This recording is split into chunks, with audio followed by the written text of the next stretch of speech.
No one said we're going to be okay. They just did small things for each other every day, quietly, as if love needed no name.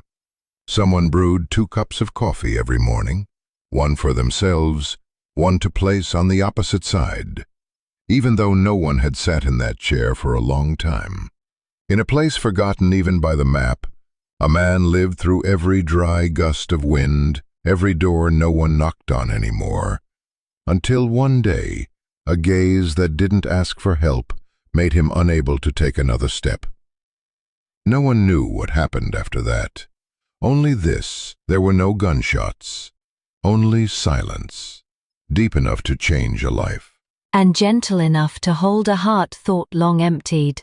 The wind in Dry Hollow didn't howl, it passed through the land as if too tired to cry. In March, the air wasn't yet hot, but dry enough to pull the scent of damp soil from the bottom of the old well. At the end of a gravel-strewn path, where the map had faded all traces of people, stood a small wooden house, its back resting against dry hills, its face turned toward a vacant space no one ever crossed. Reuben Shaw lived there.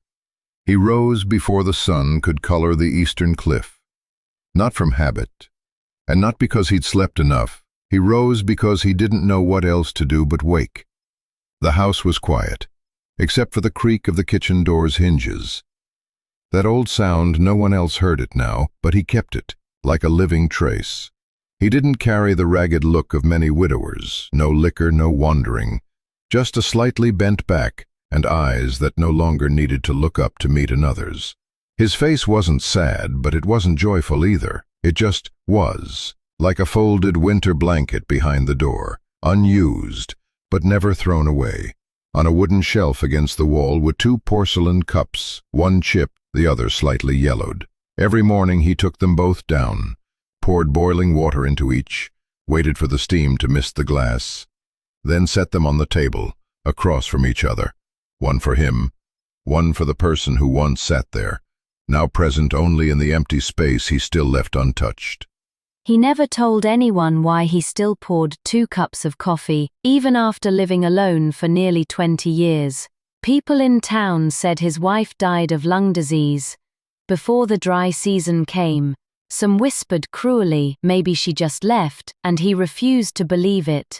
But Reuben never argued. He simply walked past them when he came into town to trade eggs for salt. No greetings, no avoidance either. Yet no one could recall the last time they saw him smile. Every morning, after pouring the coffee, he sat down, hands never touching the cup.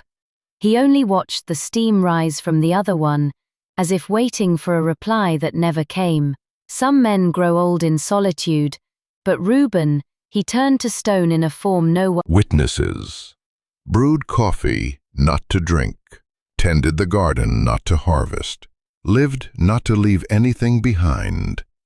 No one blamed him, but no one chose to step into the land where he lived either. Then, if anyone had been listening closely, they might have heard a faint sound. A soft sniff, followed by an exhale. Not from the cold, but as if he were holding back an emotion that felt a lot like shame. Because after all these years, he still couldn't break the habit of making 2 cups of coffee. Not because he didn't know the other person was gone, but because he wasn't sure what he had left if he didn't make the second cup. And so he kept on living. A man who wasn't waiting for anyone, but never dared to admit it. Dry Hollow wasn't as populated as before. Families who once camped in the valley moved away when the main water vein was blocked to build the southern dam. Many homes were abandoned, roofs caved in, porches broken.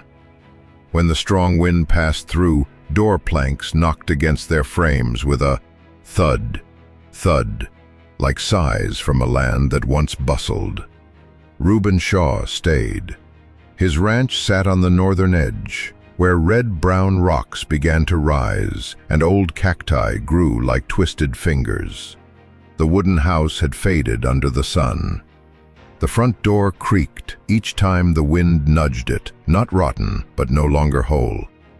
A few lazy goats rested under the trees. They weren't tied or fenced, just never went anywhere, like their owner. The backyard well had long since dried up, leaving only a hollow patch of land lined with jagged stones. But every morning, Reuben would walk there and pour a bucket of water from the inside tank into the dry well. No one understood why. Maybe he just didn't want the well to forget the scent of water. People in town called him the last shadow of the old generation. There was no malice in that phrase, only acceptance. Reuben wasn't necessarily older than others, but something in him felt older than time. Starting town, the way he walked slowly, the way he returned objects to their exact spots, and most of all, the eyes that never waited for an answer. On rare days, he went to the market, usually at the beginning of the month. He wore a wide-brimmed, worn hat, and a thick coat, even when it wasn't cold. He bartered eggs for salt, seeds, or oil. Never haggled. Never made eye contact. He paid with hands, not words. Newcomers often asked, "What was he before?" And the old-timers at the saloon would reply, "Nothing."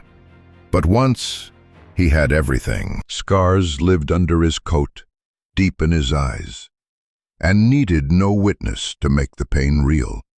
On a land no one visited anymore, every act became a small ritual of preserving life. Reuben split wood with an old knife, lit a fire each evening, repaired each fence post like he was stitching an old coat worn at the shoulders. He wasn't afraid of time, only afraid that if he didn't do those things, no one else would. One day, while nailing the hinge on the chicken coop door, his hand bled from a splintered plank. He didn't cry out, just paused for a second, then carried on. But later, walking past the cloudy mirror in the hallway, he caught his own reflection, and he stood longer than usual, not because of the white hair or stooped frame, but because the eyes in the mirror didn't seem to belong to anyone. He thought maybe he'd started to fade. But then the evening wind blew through the crack in the door. The smell of goat manure, the scent of burnt wood, the distant clinking of livestock bells. These sounds, old as they were, still remained, and so he kept going, like always.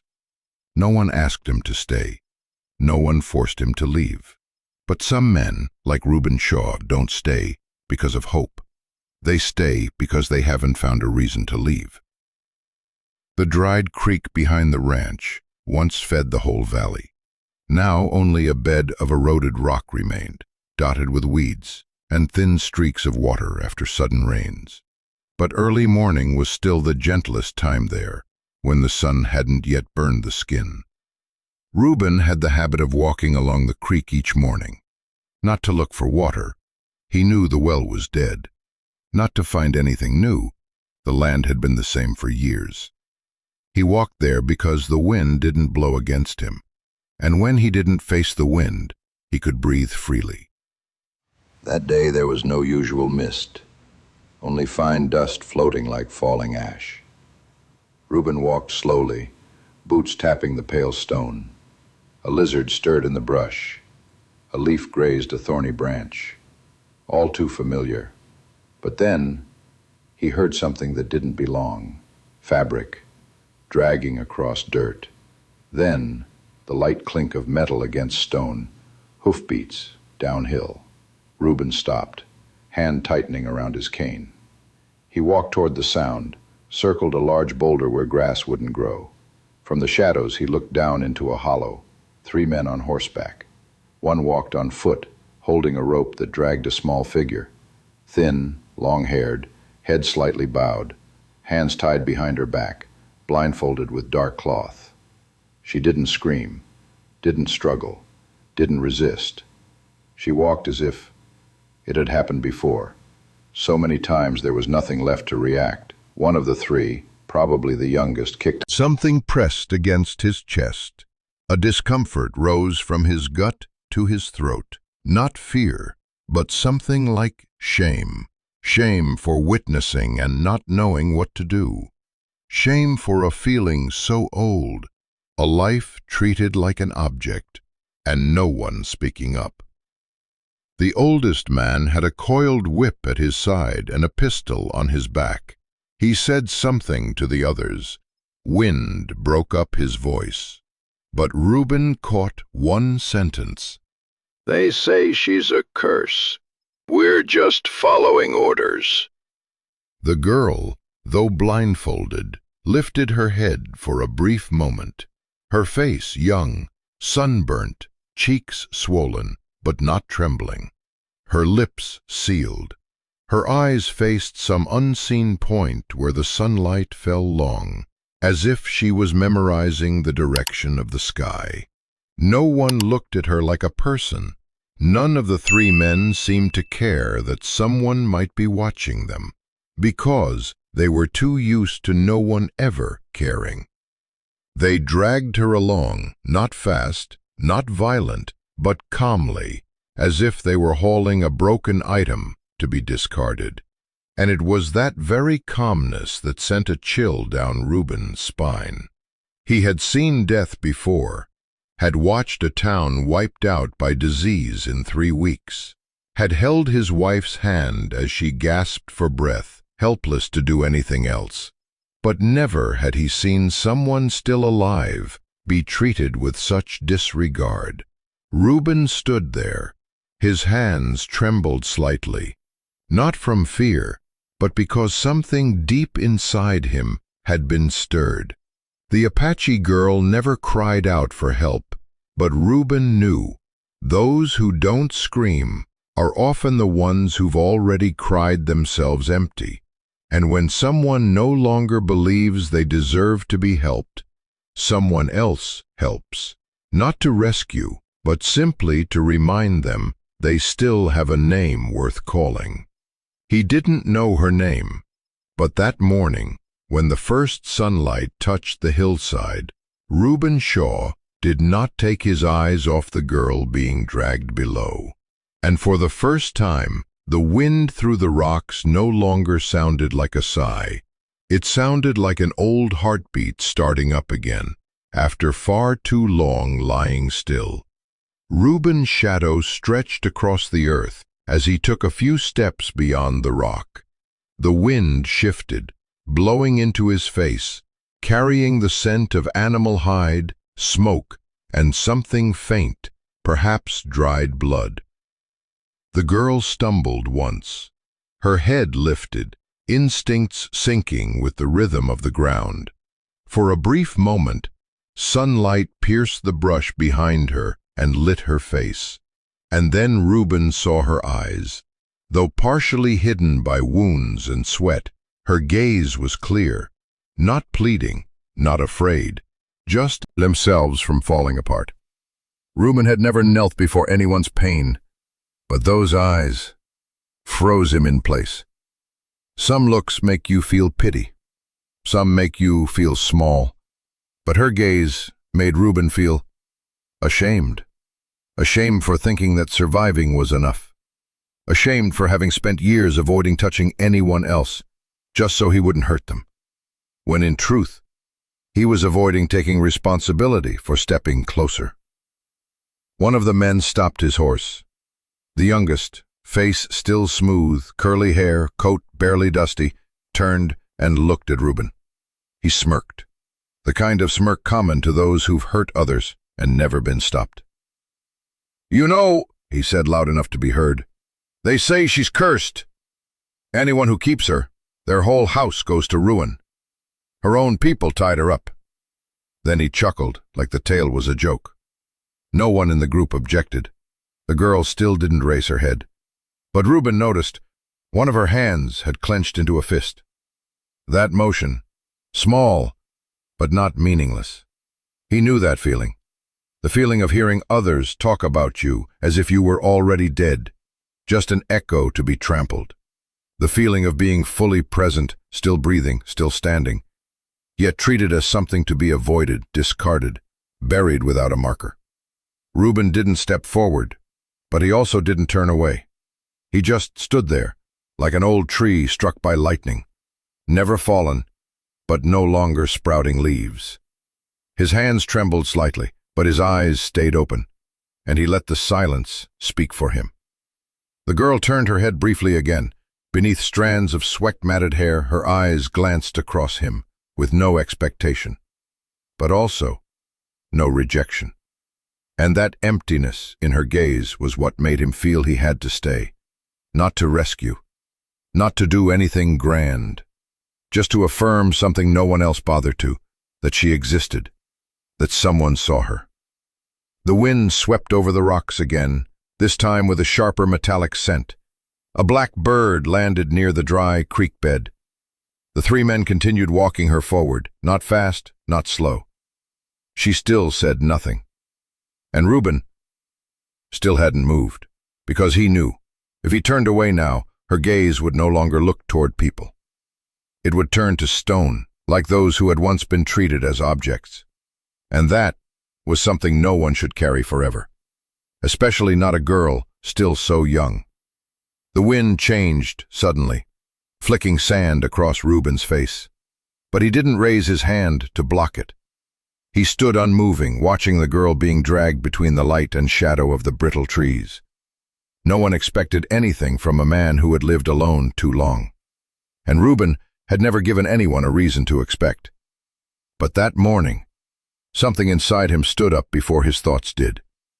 When the young man laughed, his voice skipping Reuben as if giving up hope, Reuben spoke. He didn't shout, he didn't growl, just 2 breaths, a clenched jaw, and he said, "Leave her." No sound followed that sentence.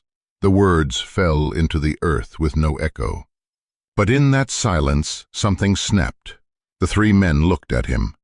The oldest, punched back, broad shoulders, horse grease on his coat, licked his tongue, then laughed. The laugh of a man who's seen more filth than anyone's eyes should. "What did you say?" Reuben didn't repeat himself. He stepped down the rocky slope, slow but unwavering. His hands hung relaxed by his sides, no gun, no stick. The wind tugged lightly at his coat hem, as if he were walking out to see someone off, not stepping in to take something back. The young man gripped the rope tighter. The girl, Naomi, tilted her head slightly, for the first time clearly lifting it. And in those dark eyes, Reuben saw not hope, but surprise, like someone used to being buried in silence, suddenly hearing a sound they never expected, and not yet daring to believe it. The leader watched Reuben approach, frowning. "You even know who she is?" he asked. No anger, just weariness. "I don't want trouble." Reuben stopped, stood right in front of her, between her and the 3 men. The wind calmed. The sun rose a little higher, revealing the sun-darkened skin, the bruises on her forehead, the rope so tight it cut deep into her wrists. He didn't answer. He just raised his hand, slowly, calmly, and untied the rope. No one stopped him. No one shouted. The young man let go of the rope without even knowing why his hand opened. The girl didn't resist, didn't ask. She just stood still, like something long hung was suddenly unhooked, unsure whether to move or stay. His hand touched her wrist gently, not to hold, but to loosen the pain. The skin was dark with bruises, swollen, bleeding in spots. He pulled out a folded cloth from his coat, an old handkerchief, and wrapped her wrist. No one spoke, not from fear, but because none of them understood why a man like him would do such a thing. The leader stared at Reuben, then looked at the girl. "If you take her," he said, voice low, "then remember this: your house will burn, your animals will die, your well will turn to poison. She doesn't walk alone. The curse follows." Reuben didn't answer. He didn't need to. He simply turned, lightly touched the girl's elbow, not to pull, not to lead, just to give her a reason to step. She didn't resist. She didn't raise her head. But she walked. As the two walked away, the three men didn't follow. They just narrow shoulders, limping steps, silent lips. But her steps no longer dragged, just a pair of small feet, walking on the ground for the first time in a long while without being ordered to. The path from the mountain's edge back to the ranch wasn't far, but that morning it felt twice as long. The sun rose, light growing clearer through the fine dust. The wind wasn't strong but carried the scent of burnt wood, wild animals, and something heavier without a name, like silence riding with them in the saddle.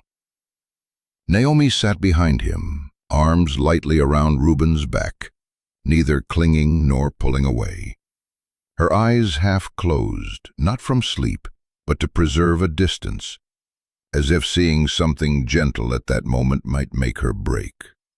Reuben could feel her breath faintly through the worn fabric of his coat, uneven, tired, but no gasps. She was patient, the kind of patience born from long suffering without ever demanding.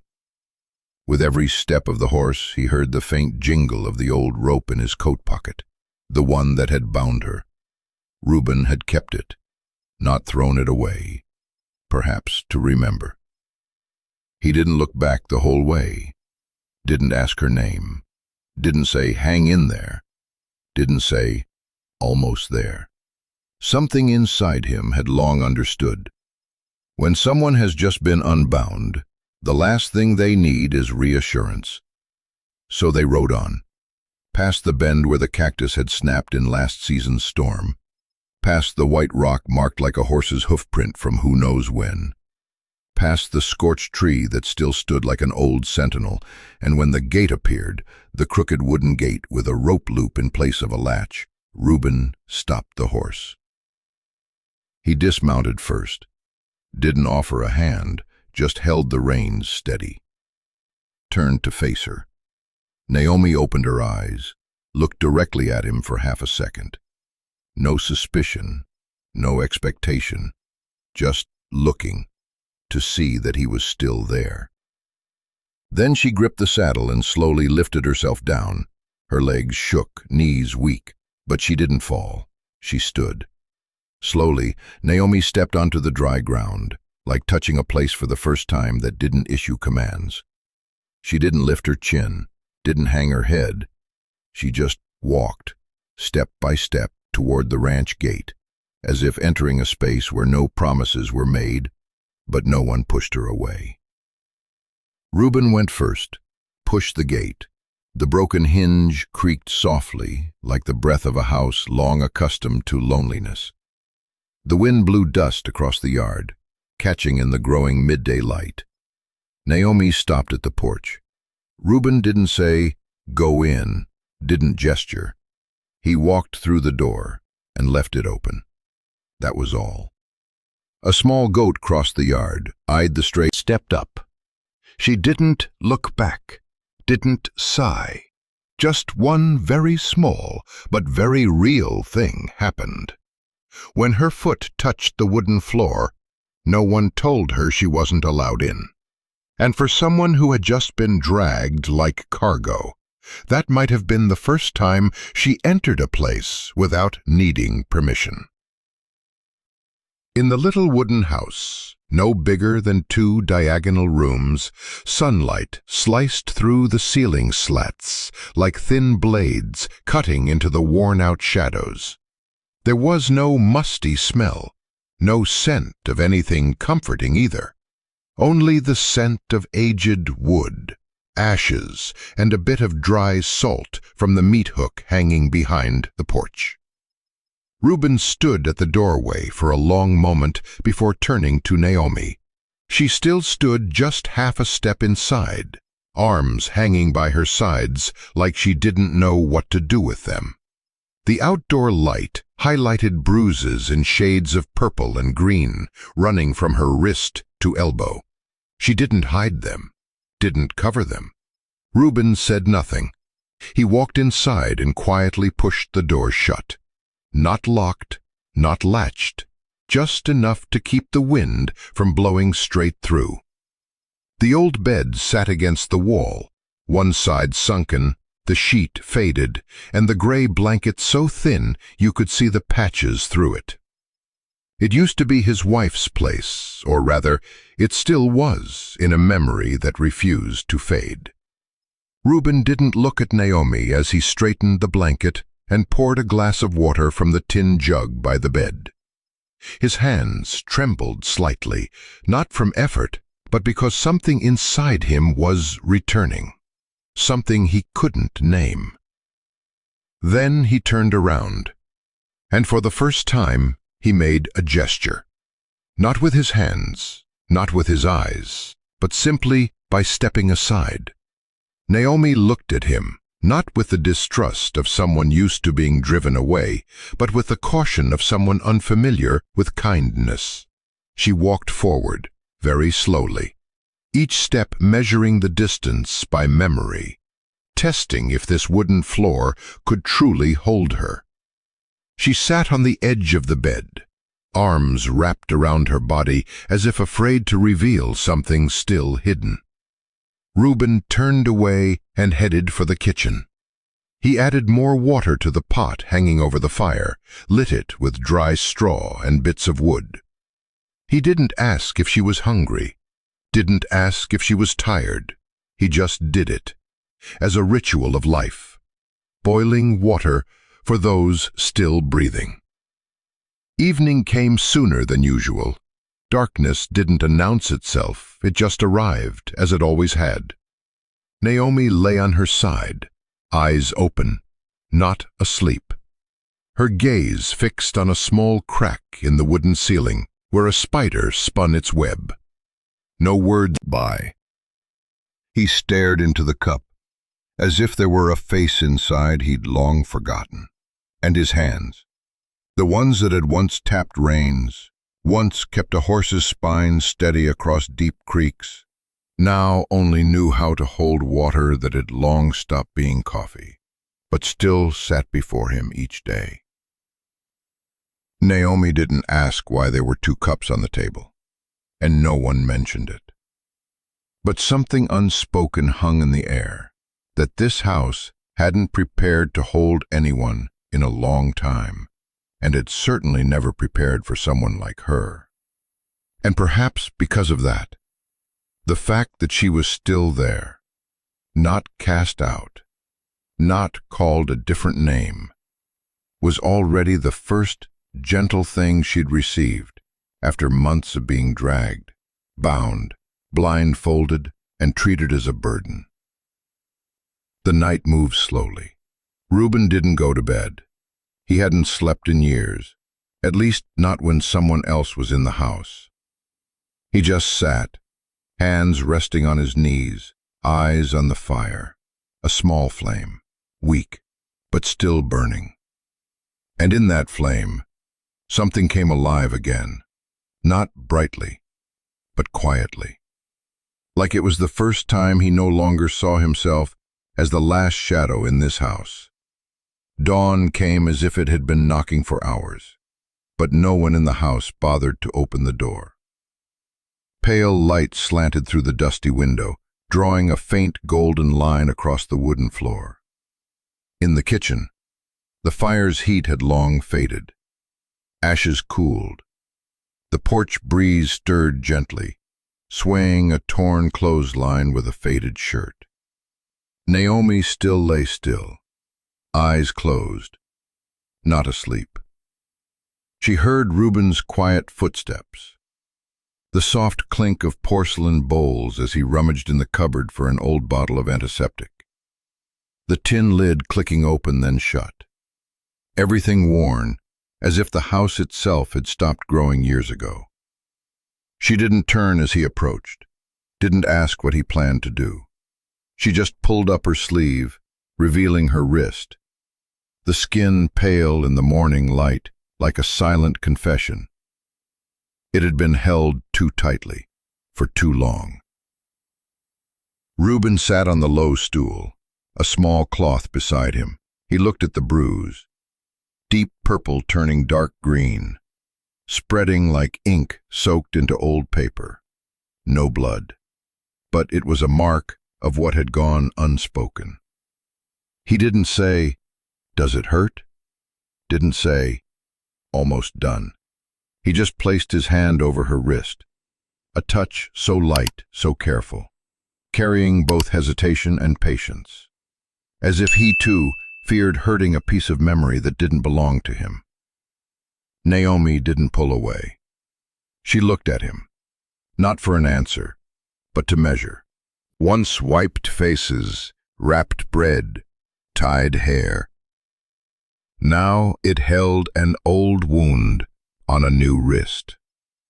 When Reuben wrapped the final loop, he tied a small knot. Not too tight, not too loose. The way someone who has lived in silence too long understands. Some things must be held just enough so the other doesn't feel held down. That whole morning, no one spoke. Naomi went to the yard, drew water from the tank. Reuben folded up the bird nets that hadn't been used in a long time. The sun was mild, its light crawling along the wooden walls, dancing on the sunburnt curtain. The old cat on the floor didn't bother to meow, just lay there half asleep, as if it understood that in this house noise was not welcome. Naomi kept the handkerchief on her wrist all morning. She didn't remove it, didn't cover it with her sleeve. And when she bent down to gather firewood, it was exposed in the sunlight, like a mark left untouched, neither hidden nor excused. Reuben saw it, but said nothing. He simply poured more water into the jug, set it on the windowsill. A small act, as if to say, "Here, you don't have to hide any more." Every wound is seen, not out of pity, but because it is true. At noon, as Naomi passed through the main room to get more cornmeal, she stopped before the wooden frame where an old linen shirt hung.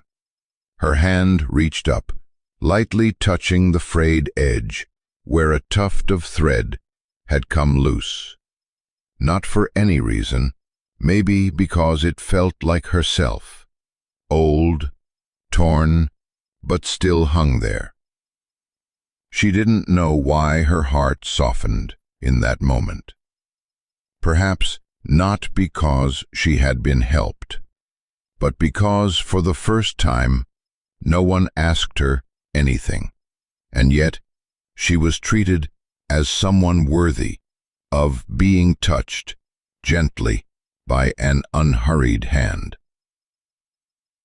Mornings in Dry Hollow came without rooster crows, only the sound of wind grinding through pale tree trunks, and the creak of the eaves, moving with each breath of the old breeze. On the dry ground, a puddle from the night before had evaporated, leaving behind a faint white salt ring, like a scar no one cared about anymore. Naomi stepped into the yard without making a sound, a habit of someone who had lived in fear. Leave no trace, be seen by no one. She wore an old coarse dress, shoulder seams worn thin carefully across uneven boards. In the yard corner, an old goat with weakened legs and faded eyes struggled to rise at the sound of footsteps. Naomi sat beside it, not hurried, not ceremonial, just sat there and placed a hand gently on its brow. Her hand didn't tremble, nor was it soft, but the animal nestled its head into her knee, as if it sensed the breath of someone who came not to take anything. From the doorway, Reuben tilted his head slightly, the folds around his eyes no longer distinguished by age or by the long years lived in silence. He wasn't surprised, but he knew. That was the first moment he believed this girl hadn't come as misfortune, but as a piece no one had ever dared to keep. At noon, Naomi carried the tin pail to the well. The drawn water didn't fill the bucket, but it was enough to wash her hands and face. The wind blew her hair across her forehead.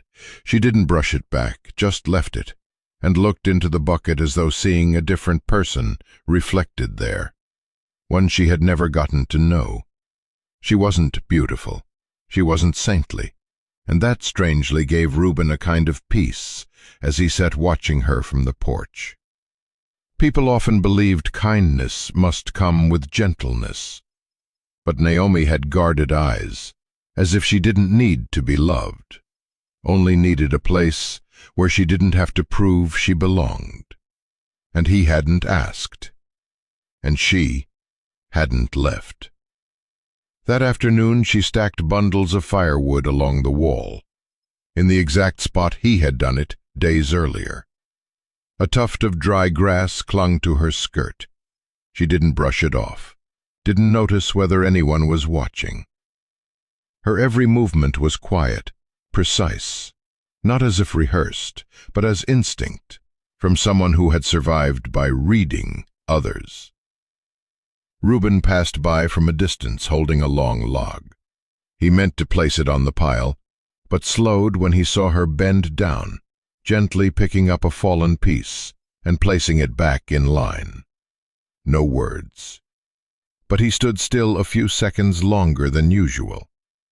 She looked up, not to seek approval, nor out of gratitude, just simply, it had been so long since someone didn't scold her for touching something that belonged to them. They didn't call each other's names, didn't smile, didn't say comforting things, but between them, every small act, every silent passing, was a kind of quiet acceptance, not of the past, but of the truth that some people had been stripped from their dignity and yet remained. In the golden evening light, Reuben sat sharpening a knife under the eaves, the orange light sweeping across his face. Naomi stirred a thin pot of soup with a ladle.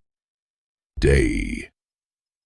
The breeze was soft, not strong enough to clear the smell of smoke from the kitchen. On the table, the kettle had boiled too long and run dry. Reuben poured in fresh water, then brought it outside to the porch, where he kept a small pail to change it. Naomi sat on the steps, back against the wooden pillar, eyes not on him, but on the growing dark at the horizon. The space between them filled only by the sound of water, steady, simple, like a breath no longer held tight. Then she spoke, softly, like dust drifting through moonlight. They killed the whole village because they thought I carried disease. Not a story, not an accusation, just a sentence that had lived too long in her chest, and when released, no longer wore the shape of rage or sorrow, just a truth. Like nightfall. Reuben didn't turn, his hand still holding the kettle, tilting it into the pail like a ritual. The way he didn't react didn't surprise Naomi, and maybe didn't disappoint her either. But I saw, she continued, eyes still locked on the silver dust on the ground.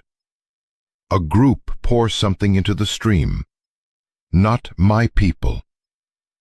The wind stirred. A cactus branch swayed outside, its white blossom dipping low.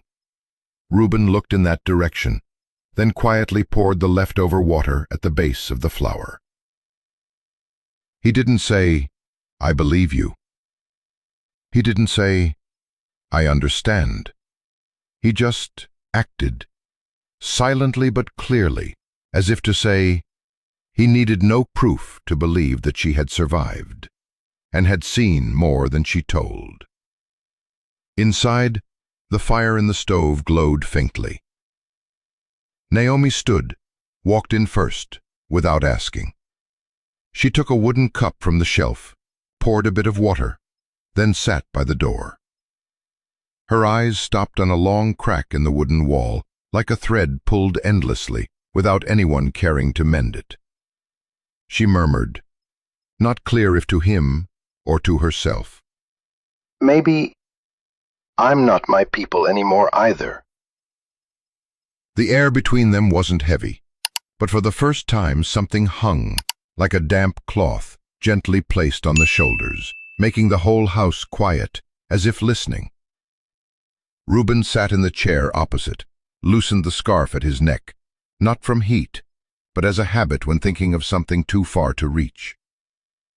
He didn't look at her, but he pushed the other cup of water toward the center of the table, not quite offering, not quite sharing, just a way of saying, if there's something to set down, even if it's just silence, this place has room for it. Outside, the moon them with my bare hands. No one helped. The words fell like a stone into a dry well. No echo, but deep. Reuben lifted the teapot, poured the last of the water onto the soil, where the cactus flower bloomed beneath the moonlight. No comfort was offered. None was needed. Because maybe the only thing a person needs to go on is not someone to carry their pain, but someone to stay long enough so they no longer have to carry all of it alone. 3 days after that night, the sky was overcast, as if it hadn't yet awakened. The wind wasn't strong, but enough to make the eaves creak like questions left unanswered. The front door stayed slightly ajar, as always. Reuben was chopping wood behind the goat pen when he heard hoofbeats. Not rushed, not hidden, as if the rider knew they had the right to appear here. The man stopped at the slanted fence, wearing a dusty military uniform, shoulder seams marked by time, boots caked in dry soil from somewhere farther than Dry Hollow. He didn't dismount right away, just looked around, then nodded slightly, as if confirming this is the place. The one time was supposed to have erased. Reuben looked up, axe still in hand. He didn't move. Their eyes met across a silence long as the road they once traveled together. No names spoken, no memories recalled, just the presence of the past. The soldier dismounted, tied his reins to the old post, then approached, unhurried. "Reuben," he said, voice unclear if greeting or remembering. Reuben responded by leaning his axe against the wall and brushing dust from his hands. They stood under the eaves, their shadows stretching across the yard, quiet as memories yet to be voiced. Finally, the man looked toward the house. "I heard you have company." Reuben neither nodded nor denied. The man continued, eyes fixed on the dark behind the curtain. "An Apache girl. They said she was taken for sentencing, then disappeared." The statement wasn't a question, nor a threat. Just a stone tossed into still water, waiting to see what ripples rise. Reuben answered, as calm as someone describing the weather. She was tied, beaten, then left. He paused, then added, so softly it sounded like he was asking himself, and I was still here. The soldier squinted, peering inside, maybe catching a glimpse of Naomi through the curtain, or maybe not. About himself, that had long been lost. Reuben said nothing. The soldier got back on his horse, unhurried. Before turning to leave, he glanced once more at the window, where the curtain had just moved. No one waved. There was no farewell gesture. Just that he came and left, like an old wind returning, flipping open a page no one wanted to read anymore, but couldn't tear out. After he left, Reuben stood there a while longer. He didn't watch the man go, nor did he return inside immediately. His hand slipped into his coat pocket, pulling out a crumpled piece of paper, yellowed brown like the soil outside. It was a letter from his daughter, one he had kept for years, never opened, just held, like a man without the courage to know what he'd missed. This time he opened it. The late afternoon light slanted across the ink, his daughter's handwriting not beautiful, but clear. You never asked if I wanted to stay. A soft breeze lifted one corner of the letter, and he set it down on the table, not folded, not hidden anymore. Behind him, Naomi still stood behind the curtain, not hiding, just standing, like someone who knew that sometimes what we need is not to be accepted, but simply not to be denied anymore. The old wooden door remained ajar. It had never truly been closed, just as no one had ever truly stepped all the way in. Naomi stood just inside, not pressed to the door, not trying to disappear, but not stepping forward either. She had stood like that the whole time the man was there, unmoving. She didn't bow her head, didn't ask who he was, but her gaze, quiet and direct, followed every movement, every pause of the hooves, every hesitant step of the stranger across the dusty yard. When the officer's eyes landed on her, not out of curiosity, not in threat, but as though he remembered something once told to him, Naomi didn't flinch. Not because of courage, but because of exhaustion. Maybe people sit down when they've run out of reasons to flee, but Naomi simply stood, like a silent period inside someone else's story. The officer said no more. His final look wasn't one of harm, but the gaze of someone who understood. Some things exist beyond the reach of any uniform. Then he turned away. The sound of hooves drifted off toward the dry fields, where the afternoon had slanted like the shadow of someone who used to wait. Inside the small house, Reuben had come back in. He stood by the wooden table, where the cup sat, the tea had cooled, and the old letter now lay. It wasn't kept in an envelope, just a piece of paper, folded once, its crease softened from time and from his blame. No plea. But it was enough to make an old man, one who had survived battles and a century's worth of loss, stand still. Until even the wind dared not rattle the doorframe anymore. After a few heartbeats, Naomi stepped out, not to comfort, not to question. She simply came closer to the table and looked at the letter. She didn't touch it, just looked. Then she pulled out a chair, not hers, and sat opposite Reuben. No one spoke, but the distance between them, after all these days, was no longer silence or suspicion. It was something else, as if each was holding an end of a thread that had never been knotted.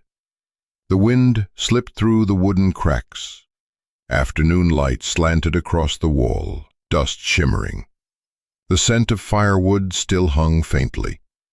Outside, the old goat bleated softly, not out of hunger, but as if to confirm that today had not yet passed unnoticed.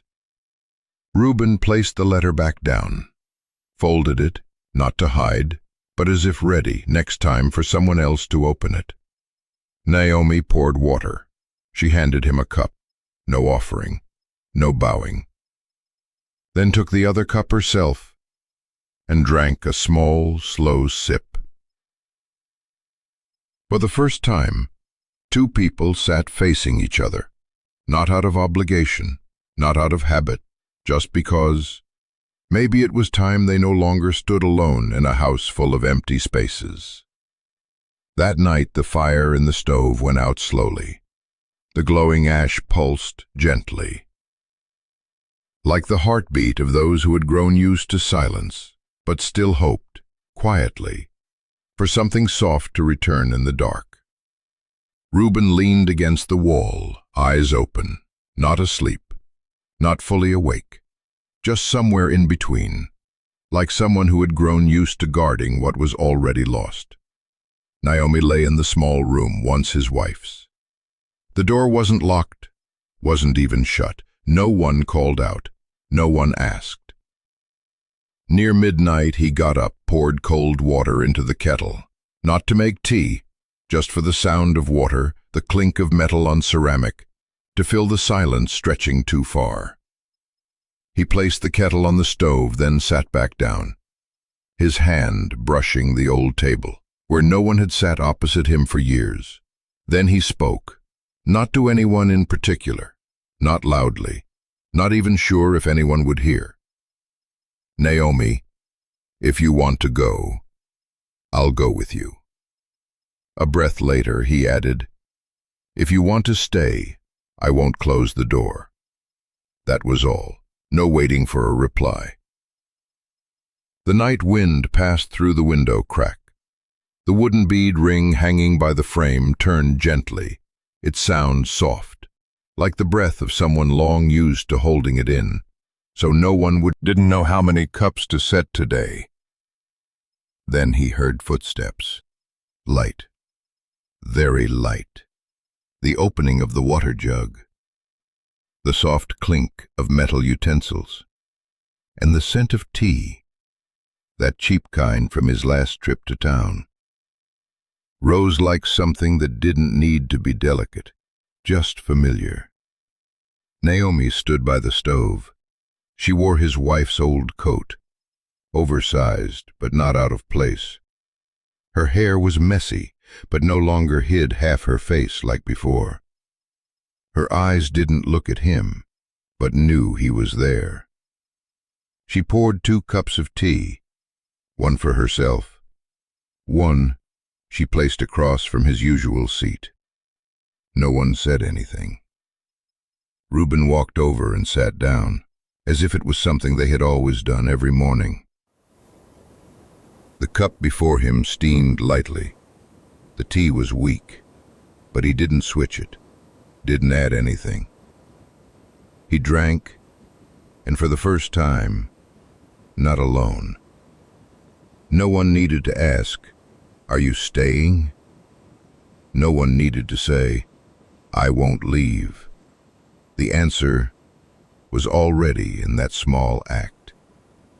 A cup of tea, placed across, was enough to change the course of a life. Outside, the hen hopped down from the windowsill. The small cactus by the porch had bloomed, a pale red flower like faded blood. And in the tiny kitchen of this arid western land, 2 people drank tea, not to begin something new, just to hold on to something that no one else had ever held for them. That afternoon, sunlight began to pierce through the thick clouds that usually loomed around the dry hollow ridge. Not harsh, not golden, just light enough to soften old wood, to let the crack in the floor show like a wrinkle on a weathered hand. Reuben sat under the eaves, holding a small knife carving wood scraps. Not for any clear purpose, not for any secret knife, perhaps just so his hands wouldn't forget how to move. Naomi walked the yard, picking up fallen stones from the fence, gathering broken branches the night wind had scattered. She wasn't noisy. She hadn't said a word all morning.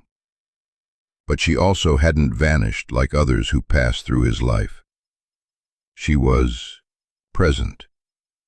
When sunlight reached the kitchen window, Naomi stepped inside. A while later, she returned holding something small, a wooden bead ring. The beads were round, strung on coarse hemp thread, no patterns, no bright colors, but each one worn smooth, as if touched by many hands. She hung it on the latch of the east-facing window. She didn't ask permission, didn't apologize. But she didn't do it carelessly either, philosophy, nor religious. But it fell into the air of that house like a small stone into a dry well, echoing, not because of sound, but because of the depth of what had never been said.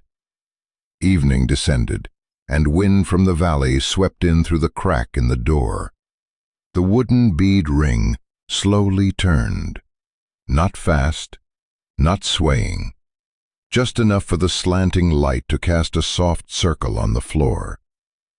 The shadow trembled like a breath, and for a brief second, Reuben thought, "Not all things circular are closed.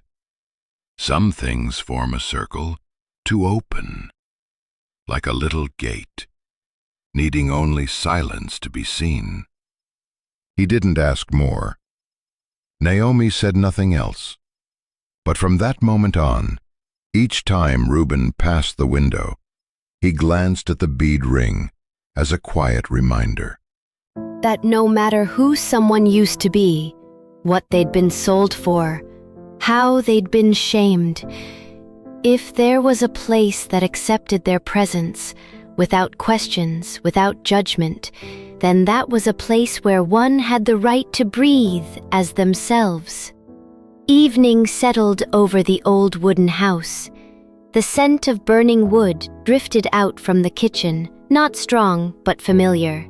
Naomi was washing her hands at the well. Reuben gathered wood beneath the eaves, and on the window frame, the wooden bead ring spun gently in the wind, not to ward off the past, just to say, "Today, I'm still standing here." By late November, the wind had shifted. No longer the dry, dusty wind from the desert, but a cold one, with the smell of snow, the scent of pine from the distant ridge, where the sun now only carved a faint slant of light onto the soil each morning. Reuben hung an old cloth over the north-facing door crack to block the draft. He didn't say anything, just did it. When Naomi saw, she brought in more firewood, no need to be asked. Small actions layered over one another, slow and quiet, but in rhythm, like two people who had long lived side by side, not in words, but in silent companionship. In the mornings, frost glazed the porch. The old hen stood on one foot, feathers puffed. Naomi wrapped its leg with a scrap of cloth. Reuben saw, and simply nodded, then went to repair a warped beam from last winter. One day, when the stove burned steadily, Naomi took a piece of warm charcoal and drew on the beam above the hearth, a small bird, wings spread. She didn't look at Reuben afterward, just sat down to warm her hands. Reuben looked up, didn't ask why a bird, or what kind. He simply kept carving the handle of an old rake. Naomi washed the dishes. Reuben replaced the doorknob. And so, every day, one did some still asleep. When Reuben opened the door, he wasn't surprised. Though it had been many years, the snow had returned. Perhaps like people.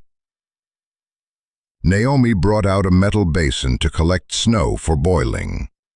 She didn't speak, just caught a few snowflakes with her hand and pressed them to her cheek. Cold, she smiled. Not from joy, but the kind of smile, faint, fleeting, that comes when someone realizes they can still feel the world. Reuben smiled too, but no one saw it. Only his shadow stretched long across the fresh snow. The house now felt like a place someone could stay, not because it was warm, but because it had been built up again through countless nameless acts. A cup set in the right place, a draft patched in time, a blanket smoothed evenly. They each still lived their own lives, but they allowed the other to exist. That was the quietest kind of healing. Not someone saving someone else, but someone letting the other be in the way they could. Snow kept falling. The bird, drawn on the beam, still had its wings spread. And inside that little home, far out west, no promises were spoken, but each morning one made the water, the other lit the fire, and that was enough. That afternoon the wind shifted strangely, not stronger, not colder, just different, with the scent of people. Naomi was folding a blanket she had just laundered. Reuben was behind the house, pulling wood from the reserve stack. Suddenly there was a knock, twice, then 3 times, as if the knocker wasn't sure whether to wait a little longer. Naomi opened it. The heavy wooden door groaned softly. In front of her stood a woman, younger than Naomi, sunken cheeks, mud clinging to her skirt hem, long hair matted by dust and wind. In her arms was a child, wrapped in a gray cloth, gender unclear. The child slept, or had grown too exhausted to cry. The woman didn't say, "Please." She didn't say, "I need help." She just stood there, holding her child, as if the next gust of wind might carry them away if no one opened the door. Naomi didn't ask. She simply turned inside, took a freshly sun-dried towel, dipped it in warm water by the stove, and came back. She wiped the child's face, as gently as if she had once been that child. Then gently led the woman inside, as if she were setting down an unmelted flake of snow. The young mother fell asleep beside the fireplace, not quite from trust, but perhaps from being so exhausted she no longer had the strength to doubt. Naomi sat beside her, eyes never leaving the cradle. Reuben stepped out to the porch, where snow had just begun to fall. He picked up the bead ring the wind had knocked down from the windowsill and hung it back, this time more securely. The house now had another faint breath, another set of footsteps, soft, from someone who hadn't known she was still allowed to keep walking. Another warmth, not from firewood, but from the presence of a human soul. No one saved anyone. No one owed anyone anything.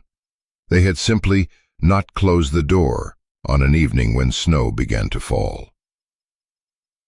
That winter wasn't violent, but it was long. The snow didn't bury the roof, but enough fell to make the chickens' feet go numb each morning. Reuben built a small coop next to the kitchen, where the weaker animals could spend the night. Naomi added straw baskets lined with fabric scraps for warmth. The young mother didn't talk much. She just woke early and silently made porridge, her face gradually losing its pale gray. The house suddenly had more sounds, but it wasn't noisy. The sound of a spoon tapping a pot, the soft whimper of a baby in sleep, the gentle creak of the wooden door as Naomi hung laundry. The wind no longer moaned like a long sigh. It became just another part of life's rhythm. Reuben cleared the east porch, where no one had stepped in years. He laid down an old tarp, set up a wooden table, and brought out from storage a large, dry tree trunk. And he began carving. Slowly, just a few strokes each day, sometimes stopping only to watch the light come through the porch slats, falling across the curling wood shavings like golden dust. Naomi saw him, but didn't ask what he was carving. She simply brought him a handcloth, stitched with the same thread she once used to mend her coat. It was the very cloth he'd wrapped around her wrist back when it was still bruised. Naomi no longer used it. Now she stitched it again, not to hide wounds, but to remind herself she had once been treated with kindness. The young mother named her child, a short name, not from any tradition. Naomi smiled softly when she heard it. Reuben only nodded. They both understood. Perhaps for the first time in her life, the woman had chosen a name for something that truly belonged to her. One afternoon, when the slanted sunlight touched the roof as if brushing against old years, Reuben placed a small wooden sculpture on the windowsill. A deer, lowering its head beside a stream, saloons of town. No one earned medals or rewrote history, but each of them, in their own quiet way, had opened a door. Not from bravery, but because they couldn't bear to let someone go through winter alone. That night, the snow fell as silently as a dream no one tells. There was no wind, no barking from the neighboring ranch, only the crackle of fire in the stove and a blanket of white slowly thickening over the old porch steps. Naomi sat curled in the coat Reuben had mended. She didn't knit like she usually did, didn't hold a needle, didn't do anything, except sit. Her face tilted toward the door, where light from inside spilled out onto the deepening snow. Reuben sat across from her by the half-open window. He held a cup of cold water, didn't drink it, just held it, as if the chill from the wood and glass kept him more awake than any liquor. A long time passed before Naomi finally spoke, her voice wrapped in the same blanket draped across her shoulders. "Did you ever want to go back to who you used to be?" It wasn't like the usual questions. Are we out of flour? Or, is that hen too old now? This one didn't need an answer. It was like a small echo, just to see if someone was truly listening. Reuben didn't reply right away. He looked out toward the mountains, where the last light of day was brushing the peaks, and snow clung to the cracks in the rock, like someone was stitching the fractures of the world shut.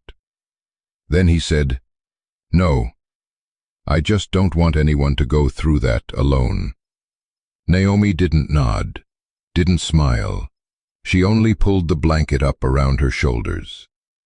Reuben didn't turn toward her, didn't reach out. But in that silence, nothing felt cold, and no one was alone anymore. The snow kept falling, soft, slow. Beneath the porch roof, the shadows of two people leaned slightly toward each other, not touching, but not far. There was no ending, no grand final chorus, only two steady breaths in an old wooden house, and a quiet agreement that tomorrow they'd still wake early, still pour 2 cups of water, still mend another stretch of fence, still light another fire. Because this time, someone else would be sitting beside them. And that was enough. Some stories have no heroes. No one saves anyone. There is only someone quiet enough to sit beside a soul coming undone, and kind enough not to close the door, even when they have nothing left to give. Out in that western land, where the wind once carried the names of drifters and legends, there are still small homes where no one a bead ring, a cup of cold water, Write it in the comments. It doesn't have to be long, it just has to be true. Because sometimes we don't need to tell all our pain. We just need to know someone else once touched the same silence. Thank you for staying until the very end. And if you can, next time, sit with us, with a spare cup of coffee, and someone who can't quite let go of the habit either.